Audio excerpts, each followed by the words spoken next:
Hare Rama, Rama Rama, Hare Hare, Hare Krishna, Krishna Krishna, Hare Hare. Since we saw the greatness of Srimad Bhagavatam, is it not? We saw Bhagavata Mahatmyam from Padma Purana. We saw the Charitra of Atmadeva. We saw the Charitra of Dundukari and Gokarna and all. So we saw about the entire family and the greatness of Srimad Bhagavatam as such, how Bhagavatam is Bhagavan himself. So that is from Padma Purana.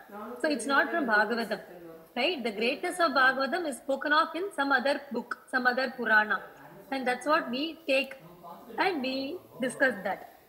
Today, we'll have an overview of Bhagavatam. So what do we mean by overview of Bhagavatam? See, when someone talks about Bhagavatam, or if someone asks us about Bhagavatam, because we are all learning Parayana, etc., etc., if people ask us, what is Bhagavatam, what do you have in Bhagavatam, or what are the stories discussed in Bhagavatam, etc., we should know about the contents of Bhagavatam. Is it not? So, before we get into the stories of Bhagavatam, today we'll have a short overview of what is there in Bhagavatam and what it is as such, right?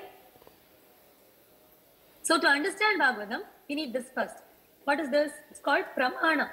See, Pramana means it's a means of knowledge. If I have to know about something, I need some source to know about something. Is it not? That is called Pramana, right? So, it is the authority, it is the means of knowledge. Now, the primary source of knowledge for us is Vedas. So, this is the order. This is the first source. This is the most important pramana for us, right? The next in order is called Smriti. And then we have Itihasa, and then we have Purana. I know we discussed a bit about this in one of the sessions earlier. I'm just going to go and tell you a few things again so we understand, right? So when we say Vedas, Vedas are called Apaurusheya, right? Apaurusheya. So I'll write that in English for you. Apaurusheya. It's called Apaurusheya. Why? Because it was not written by a Purusha. It was not written by any human being. It was not written by any man or woman or, anybody like that. But these Vedas, which are also called Shruti.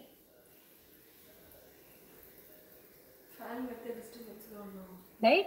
They are eternal. They've always been there. That's why they're called, it is Sanatana. Sanatana means it is ancient and it is eternal. Right? So these Vedas are mainly called Shruti. Why? Because it was not written in any book. These days we have CDs and books even for Vedas.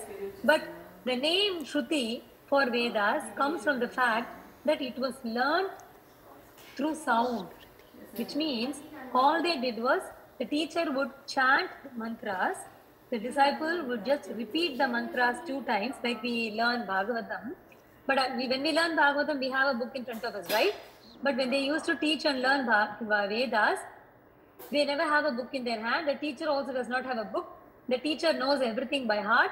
So he would chant the mantra and the disciples would repeat the mantras 2 times after the teacher. And that is how they learned the entire Vedas. Since it was, learned by listening. Listening is Shravana, is it not? Listening is what is called as Shravana in Sanskrit. So when you listen to something, it is called Shruti. That is why Vedas are called Shruti. And as we said, it's Apaurusheya, it is eternal, which means they're always there. It is said that these Vedas are the breath of Bhagavan himself. It's the breath of Bhagavan himself. It's the breath of the Lord, right? So, it is there always. It exists always. It exists eternally. How did we get it? It's there in the air even now as vibrations. They live in the form of sounds. So these sound waves of these Vedas are there all around us. But why can't we perceive it? That is why, see, whatever Vedas we have today, that we divide into 4. He says Sama Veda, Rig Veda, Yajur Veda, Atharvana Veda, etc. And all those mantras. Where did we get all that from? They're all there always around us. But it was the rishis who actually were able to receive those mantras. I'll give you a simple example to understand this. Say, now we are sitting in a room, right? We have lot of radio waves around us, each in a different wavelength. But can we hear any of them? We cannot hear any of them, right? But does that mean they do not exist? They do exist. How do we know? See, if you have a receiver that is tuned to the frequency of to a particular frequency of radio, right? You will be able to receive that frequency and you will be able to hear it. Is it not? If you can tune yourself to a particular frequency, you can listen to that. Say if the channel is 104 or something, like in India it is something like that. So when they say it is 104 channel, all you have to do is, that is the frequency to which I have to tune, 104. If I tune my radio receiver to 104, I'll be able to listen to that particular wavelength, right? So what did these rishis do? Because of their tapas, because of their penance, right? They were able to tune themselves to receive these Vedas, to perceive. They actually, they say, how they define rishis? They are defined as mantra drashta rishihi. That's how they are called, mantra drashta, which means they can see these mantras in front of their eyes. It becomes visible to them because of the penance that they have tuned themselves to be able to see these mantras, right? So Vedas, generally when we say Veda Vyasji, people tend to think that Vyasa Maharishi was the one who wrote the Vedas. He did not write the Vedas. Vedas are eternally existing. He only codified the Vedas. He divided these Vedas as Rig, Yajur, Sama, Atharvana, based on various aspects. He classified them as the 4. We won't get into all that right now, but all you have to know is this is the primary source of our knowledge, right? The next comes our Smritis. So what are Smritis? See, in Vedas we have a lot of mantras. We learn it by heart, but we don't know what to do with that. So there were rishis like Yagyavalkya. We had this Manu who was a great Raja Rishi. He was a king and as well as a Rishi. We have Yagyavalkya who was a great Rishi. We have Bodhayana. We have so many people, so many rishis. They understood the Vedas and they wrote these Smritis, these Smritis for us so that they can give us something practical. So whatever is in the Vedas, we have to do something about it. Like, we perform all the yaga yajnas, the sacrificial rites, so on, all the traditions that we have. These things are found only in the Smritis. So the next authority is the Smriti. And after Smriti comes our Itihasa. We all know the Itihasas. We discussed this already. We have Ramayana, we have Mahabharata. These are called Itihasas, or as we call them as epics. Then we have the Purana. These are the final authority. And when we come to Puranas, we have 18 Puranas in all. And this is your assignment. All make a note of this. Next class, I want you guys to, I'll ask any one of you, I want you to find out the names of all the 18 Puranas. Right? And make a note of it. Right? And there is a reference to all these 18 Puranas, the names of these Puranas in Bhagavatam itself.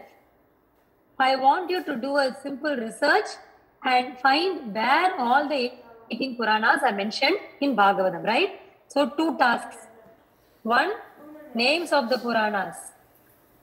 2, tell me where you find these names listed in Bhagavata Mahapurana. It's a nice, you can take help, you can ask your teachers, you can do, you can do that, or you can go look into Bhagavatam or search internet, do something, but figure it out and tell me in the next class. Right, so there are 18 Puranas. And of these 18 Puranas, Srimad Bhagavatam was the 18th Purana, which means it is the final word of our Sri Vedavyas Maharishi. After writing all the Puranas, after writing even Mahabharata, he was not happy with himself And finally, he gave us this Srimad Bhagavatam, right? So what does the Srimad Bhagavatam have? Srimad Bhagavatam consists of 12 cantos, which are like, you can see cantos as the major division. Within those cantos, we have chapters, right? And within the chapters, we have shlokas. So, if you look at it, we have 12 cantos in all in Bhagavatam. That is the major division if you want to know. Then we have 335 chapters and we have 18,000 shlokas, right? If you count them as Anushtup, they are 18,000 shlokas. We have to remember this. These are some basic things which most of you might already know. I'm just going through all this for the sake of those of them who might not know and might be totally new to Bhagavatam. So we have to help them also. So I'm just giving you all this, right?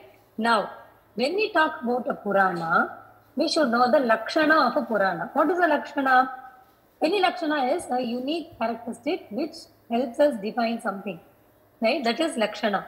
It has to be unique. So a Purana has 5 such Lakshanas. A Mahapurana has 10 such Lakshanas, distinct characteristics. Since Bhagavatam is what? How do you call Bhagavatam? Srimad Bhagavatam Mahapurana, we say, is it not? We call it Mahapurana. So Bhagavatam is a Mahapurana. So it should have 10 Lakshanas. And what are they? Atra sargo visargascha sthanam poshanam udayah manvantara isha nukatha nirodho muktihi ashrayah. These are the 10 Lakshanas. Sargaha, visargaha, sthanam, poshanam, uti, manvantaraha, ishanukata, nirodha, muktihi, ashrayah.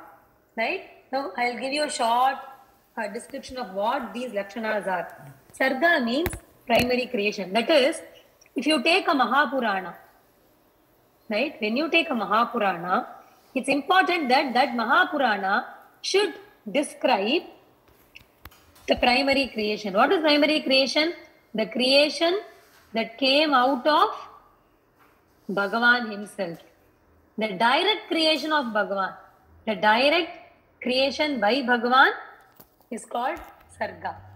Then Bhagavan created Brahmaji, right? And Brahmaji did some creation. That is Visarga. Secondary creation is Visarga.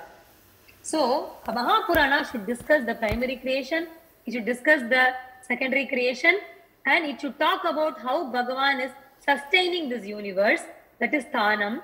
Yeah, it should talk about the grace of Bhagavan, how he nourishes us, how he nourishes his devotees, how he nurtures his devotees. That is Poshanam, which is grace. Talks about the grace of Bhagavan. So that should be discussed. Udaya is latent impressions, which means we have been born for, this is not our first birth. According to Sanatana Dharma, we believe in reincarnation, we believe in being born again and again till we attain salvation, etc. So in all the other births, in our previous births, whatever we have done, we carry all of them as baggage. There is a lot of baggage from previous births. They stick with us as impressions, as latent impressions, right? What do you mean by latent impressions? Simple example. We find that some child, we do find children who would be hardly 1.5 to 2 years old, but they'll be able to play veena, they'll be able to sing some Carnatic music, or they would be able to solve some very difficult math problem. How do they do that? They did not learn anything in this Janma, right? They didn't learn anything in this birth. Then how do they do that? That is called Vasana.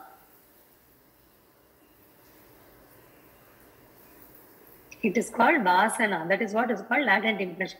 So these things should be discussed in that Mahapurana. It's called Utaya. And then we have Manvantaras. What is a Manvantara? I have given a short description here. You can refer to this later. Now we know we know the 4 yugas. We all know the 4 yugas. What are they? Krita Yuga, Treta Yuga, Dwapar Yuga, Kali Yuga. Krita Yuga is also called Satya Yuga, right? So this is called a Chatur Yuga. These 4 together, they make one Chatur Yuga. 71 such Chaturyugas is one Manvantara. It's called one Manvantara. 1000 such Chaturyugas is approximately 14 Manvantaras. That is one day time of Brahma. So these are all very interesting things that you'll find in Bhagavatam. These things are described in Bhagavatam itself.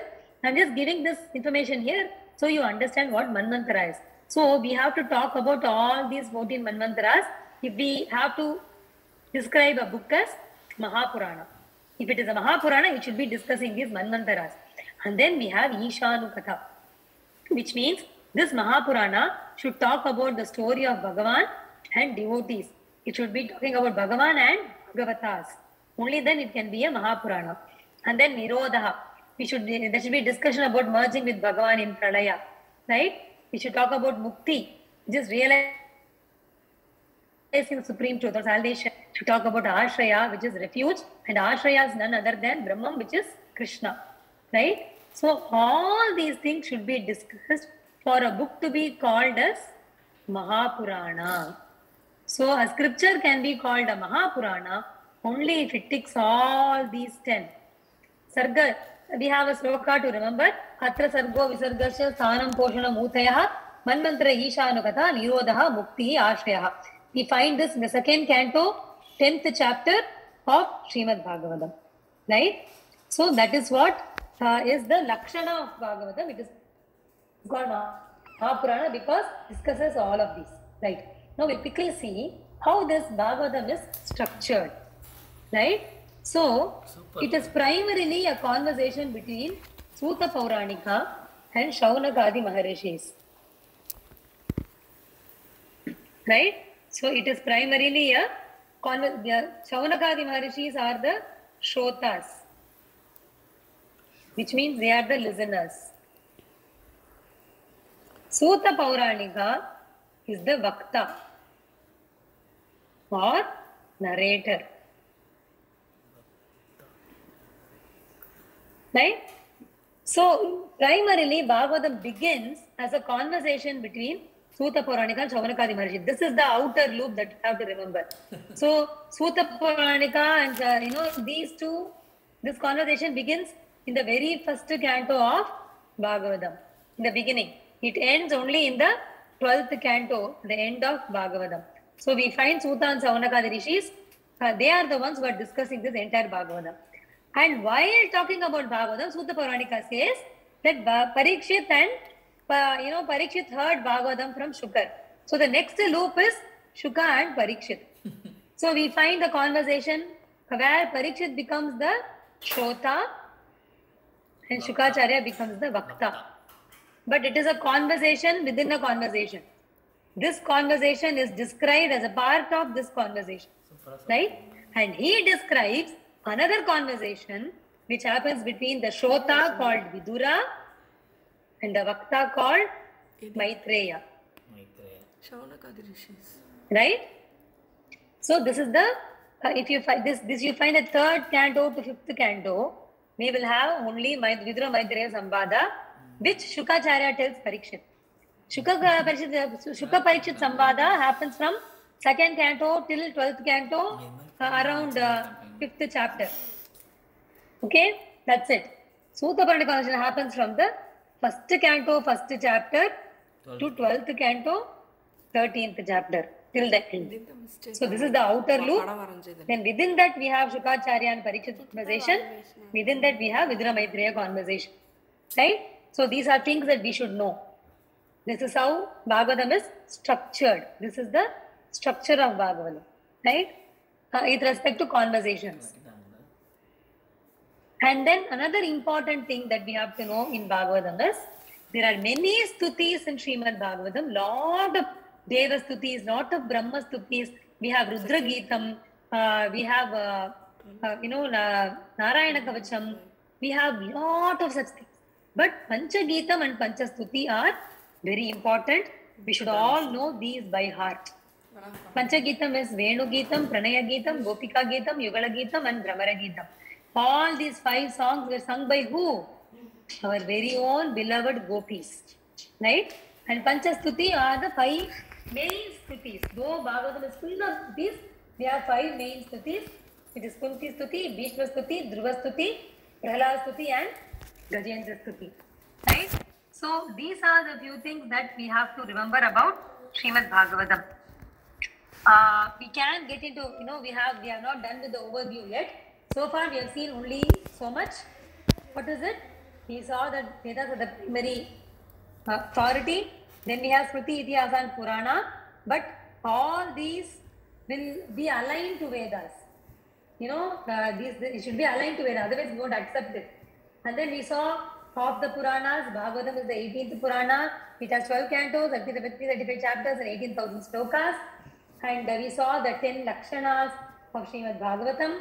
How all these 10 should be there for something to be called as Mahapurana. And then we saw the conversations. We'll quickly see the first canto also. Then of course we saw the Pancha Gitam and Pancha Stuti. We should know all this basic things about Bhagavatam. And then we'll just look into the first canto today. A very quick review. We'll see the rest of it because you have to do Parayanam also. Maybe I'll take just 10 more minutes and we can do the summary. We can finish the summary today. In Canto, the first Canto, it has 19 chapters. Right? Like I said, Shaunakadi Maharishis start the question. Sutta Puranika gives Bhagavatam as the answer to their questions. They ask 6 questions and Sutta Puranika gives the answers. We'll see all these in detail when we talk about Bhagavatam, right? For now, just know that first canto has 19 chapters. And in this canto, we find the introduction of Bhagavatam, the main things. Then we talk about the birth of Bhagavatam. Like, how Vyasa Maharishi wrote Bhagavatam, who inspired him to write Bhagavatam. In that context, we will find Narada Charitra, the story of our Narada Maharishi, and how he inspires Vedas Maharishi to write Bhagavatam. And then it begins like Mahabharata. It begins with the ending of Mahabharata. Bhagavatam begins with the ending of Mahabharata. And we have Kunti Stuti, Bhishma Stuti all in this. And we find the story of Parikshit. And also the curse that Parikshit gets from the Rishi. All these main things are given in this Canto 1. And in Canto 2, it has 10 chapters. And this is where our Shukacharya. See, Shukacharya comes in the 19th chapter of Canto 1. Right? But he starts talking only in the Canto 2 first chapter. That's where his narration begins. And few important things in this canto. We have Shuka Stuti, which is a very beautiful Stuti in the 4th chapter. And then this canto entirely deals with the creation of this universe. How Bhagavan, we talk about Big Bang Theory, etc., right? When we read this, we'll be able to understand a lot of things. It's a very different description of the creation. We have the entire creation described here. And here is where we find this most, you have to remember this. It is called Chatushloki Bhagavatam in the 9th chapter. Bhagavan gives only 4 slokas as Bhagavatam initially. So this is the seed for the Bhagavatam that we have today. Only 4 slokas given by Bhagavan to Brahmaji, right? It is the seed for this entire Bhagavatam, and the 10 Lakshanas of Bhagavatam, as we saw, is described in this canto only. And in the 3rd canto, we have 33 chapters, and the conversation moves to Maitreya Vidura here. Of course, remember, Shukracharya and Sutta Puranika, they are still talking. Sutta Puranika is talking that he is telling that Shukracharya said this. Shukracharya is telling that Maitreya Vidura, they had this discussion. That's how it goes. So here we have Srishti in a greater detail, creation in a greater detail here. We have, we know the Dashavataras. So the first, we have Matsyavatara, Kurmavatara, Varahavatara. The first avatara described in discussed in Bhagavatam is Varahavatara. We find Varahavatara in Canto 3. And then we talk about, Manu and Chaturupa, their lineage. And their lineage consists of Priyavrata, Uttanapada, Akuti, Devahuti and Kasuti. So this entire canto, this canto and the 4th canto describes only, and even the 5th canto describes the lineage of Swayambhuva, Manu and Chaturupa. Yes, a few things you can just listen to this now and you'll understand all these or remember these things better later. But third canto, important thing is, we have the avatar of Bhagavan as Kapila Vasudeva, and his mother Devahuti seeks his guidance, Upadesha, and we have the most famous Kapilopadesa here. Right? That is the most important thing in Canto 3. In Canto 4, we have 31 chapters, and here we have the most interesting Dakshayagya. We have Dhruva Charitra, where we have the Dhruva Stuti. Remember the Pancha Stuti? Kunti, Bhishma. The third is Dhruva Stuti. Right? Then we have Prithu Charitra, we have Puranjana Upakyana, etc. And with this canto, Maitreya Vidura Samvada concludes. The inner loop is done. From here it begins as Shukacharya. Let me write in English. Shuka, Parikshit, Samvada, again from 5th canto. Right? So we have Priyavrata Charitra. I'm sorry, I've missed it in writing here. Let me add it. We have Priyavrata Charitra. Then we have Rishabha Yogi Charitra.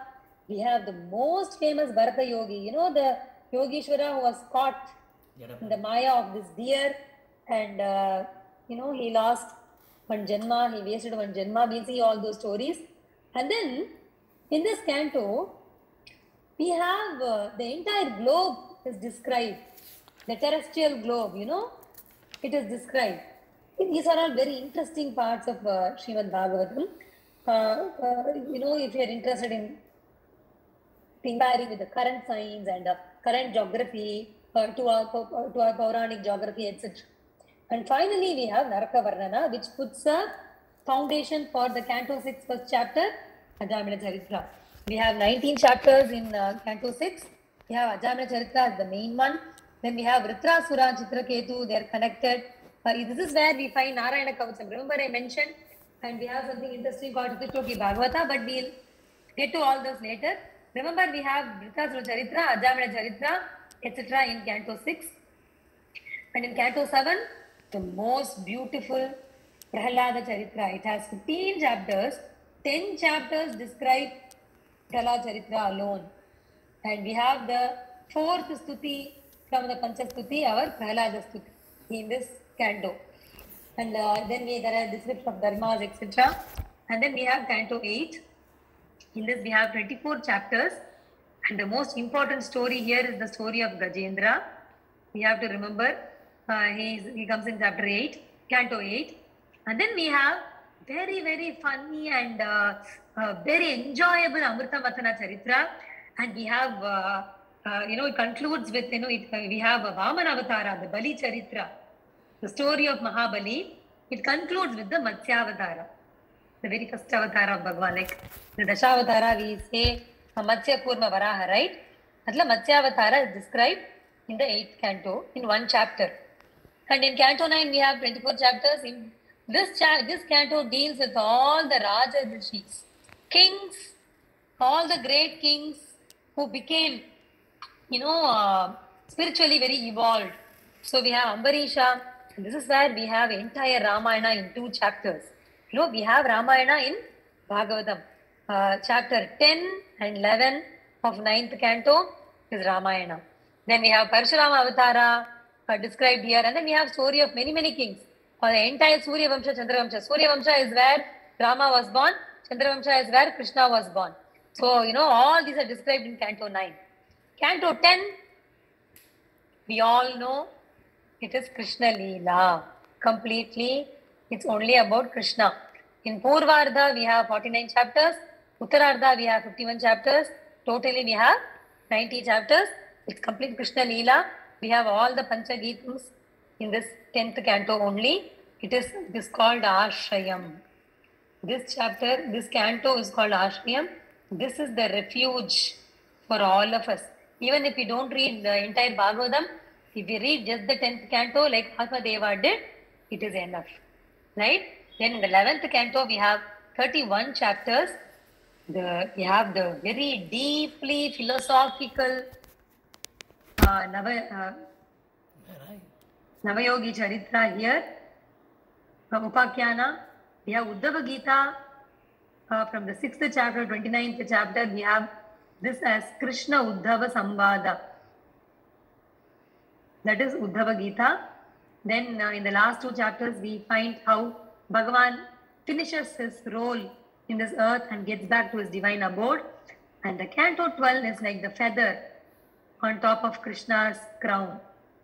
You know, there in the crown, it has 13 chapters. It describes about the Kali Yuga. It talks about how Parikshit attains moksha finally. And the important story here is Markandeya Upakhyanā. And finally, in the 12th canto, 12th chapter, we find the entire summary of Bhagavata, which is called Bhagavata Sangraha.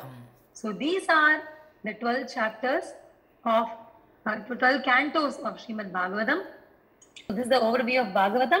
Ayena vacha manasendriyaiva buddhyatmana va prakrite svabhavat karomi yat sakalam parasmai Srimannarayanayeti samarpayami. Hare Rama Rama Rama Hare Hare Hare Krishna Krishna Krishna Hare Hare Hare Rama Rama Rama Hare Hare Hare Krishna Krishna Krishna Hare Hare Gopika Jeevana Smaranam Govinda Govinda Sadgurunath Maharaj Ki Jai. Radhe Radhe.